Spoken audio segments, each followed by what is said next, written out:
साल 2024 में पाकिस्तान ने शंघाई ताउन तंजीम सरबराह कॉन्फ्रेंस की मेज़बानी समेत सिफारती महाज पर कई अहम कामयाबियां समेटी। सऊदी अरब समेत खलीजी ममालिक से तजारती रवाबत को फ़रोग़ मिला तो चीन के साथ दो तरफ़ा ताल्लुकात में भी मज़ीद मजबूती आई। इस साल वज़ीर ख़ारजा इसहाक़ डार ने बैरून ममालिक के 22 दौरे किए। रवां साल सिफारतकारी के हवाले से कैसा रहा, मज़ीद तफसीलात जानने के लिए देखिए ज़ीशान यूसुफ से की ये report.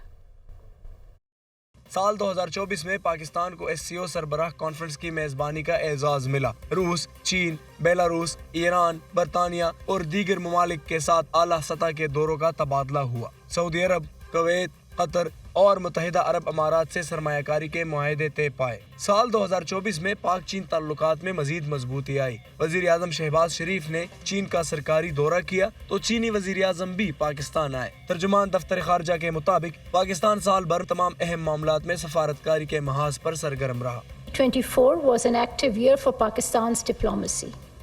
Our diplomatic efforts focused on enhancing Pakistan's international profile and strengthening our relations with countries around the world. दफ्तर खारजा के मुताबिक जाते साल में खित्ते और आलमी सतह पर बहुत सी तब्दीलियां रूनुमा हुई। ताहम पाकिस्तान ने तमाम ममालिक के साथ बाहमी मफादात और मसावी बुनियादों पर ताल्लुकात उस्तवार रखे।